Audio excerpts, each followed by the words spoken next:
Evan Vucci, Associated Press Secretary of Commerce Wilbur Ross listens during a meeting between President Donald Trump and Republican members of Congress on immigration in the Cabinet Room of the White House, on Wednesday.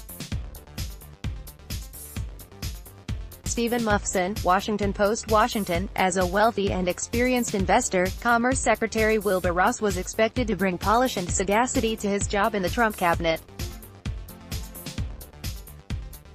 But a Forbes magazine report this week has suggested Ross has brought tarnish and imprudence. The magazine disclosed that Ross had kept stakes in Chinese-owned companies, a shipping firm tied to leading Russians, and a Cypriot bank while holding public office. In some cases where he did sell his shares, family members retained interests that some ethics experts said could pose conflicts of interest for Ross in trade talks. Start your day with the news you need from the Bay Area and beyond. Sign up for our Morning Report weekday newsletter. After Ross learned that Forbes was preparing an article about his investments last fall, he short-sold stock in the Russian-linked company, a risky tactic used by sophisticated investors betting that a stock price will go down. Yet when Ross testified at a Senate Finance Committee hearing Wednesday, not a single lawmaker asked about his financial dealings. Only one committee member, Oregon Sen. Ron Wyden, the committee's ranking Democrat, mentioned them at all. The relative lack of attention was a statement of its own, some observers said, adding that a swirl of ethical questions around President Donald Trump and his cabinet have numbed some lawmakers. At this point, since the bar is so low, it loses a certain amount of cachet, one GOP lobbyist said. In his opening remarks, Wyden lashed out at Ross. You don't need a thick government rule book to recognize flagrant conflicts of interest when they're brought into public view, Wyden said. When it comes to trade, Americans have a right to know it's their best interest Trump administration officials are looking out for at the negotiating table. The stories that we have seen in the last few days call that into question. Ross has asserted that there are perfectly good, if not simple, explanations for his investment activity. In a statement late Tuesday, he said critics have made unfounded allegations that he engaged in insider trading. My overriding concern is to comply with the ethics laws and my ethics agreement, and to go beyond required divestitures to remove any appearance of a conflict of interest, he said. Ross said that he had sold what he believed to be all of his large position in the Russian-linked shipping company Navigator last year. He said that he learned in late October, however, that he still owned shares. That company did business with a Russian energy firm whose directors included a Russian oligarch who is subject to U.S. sanctions and a son-in-law of Russian President Vladimir Putin. In keeping with my earlier decision to divest Navigator stock to remove any appearance of a conflict of interest, I immediately sold the shares I had just learned of, Ross said. Doing that was complicated, Ross explained. He said he could not sell the shares directly because they were being moved from a trust managed by an agent to one of Ross's brokerage accounts. Here is where the transaction listed as a short sale comes in, Ross said in the statement. The New York Stock Exchange, NYSE, requires that a transfer of shares occur within 2 days of a sale.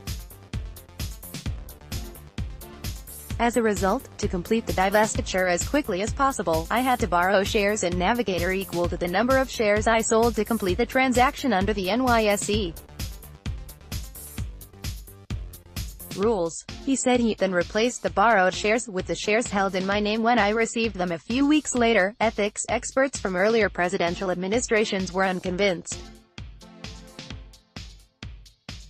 I don't find it to be a plausible or credible answer, said Norman Eisen, the chair of Citizens for Responsibility and Ethics, in Washington, D.C., who served as chief ethics counselor to President Barack Obama. I certainly wouldn't have recommended shorting the shares after he received bad news, arguably insider information, that would cause the stock to go down, Eisen said. He said shorting stock only protects you if the stock goes down, and he had arguably insider information that could happen. In his statement, Ross said that there was no issue of insider information. He said he was not required to sell his Navigator stock and that he did not receive private information because of his position. He added that a reporter planning to do a story about him was not market-moving information. Forbes also pointed to areas where Ross' job as a trade negotiator overlapped with some of his or his family's business.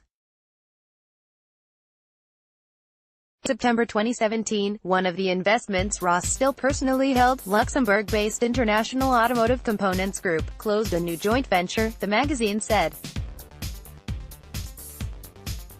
As part of the deal, WL Ross Funds took a 30% interest alongside a state-owned company named Shanghai Shenda and got roughly $300 million in cash. The same month, top Chinese officials hosted trade talks with none other than Wilbur Ross. In the Finance Committee hearing, Wyden seized upon those transactions to highlight the Ross family's interests in the auto parts maker. Ross is a key Trump official, negotiating with China, determining who gets tariff exemptions and potentially reshaping the American automobile industry for decades to come, Wyden said. New developments show that, while Secretary Ross was negotiating on trade with China, he may have maintained financial ties with firms connected to the Chinese government. The flap marks the second time Ross' financial dealings have come under scrutiny. Last fall, Forbes ran a story saying Ross had greatly exaggerated his wealth for the magazine's ranking of wealthy individuals. The magazine said Ross had claimed wealth of $2.9 billion but was worth about $700 million. The International Consortium of Investigative Journalists, a non-profit reporting group, found that Ross had retained an investment in Navigator after joining Trump's cabinet and that Ross' senior advisor at Commerce had kept a seat on the Navigator board until July 17, 2017. Ross, an early supporter of Trump's presidential ambitions, weathered that storm.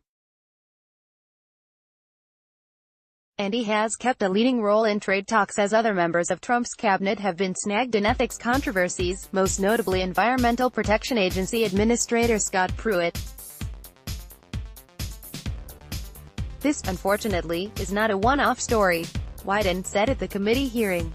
Virtually every day in the news, you get whacked over the head with another report about Trump officials violating ethics rules or coming into questionable windfalls.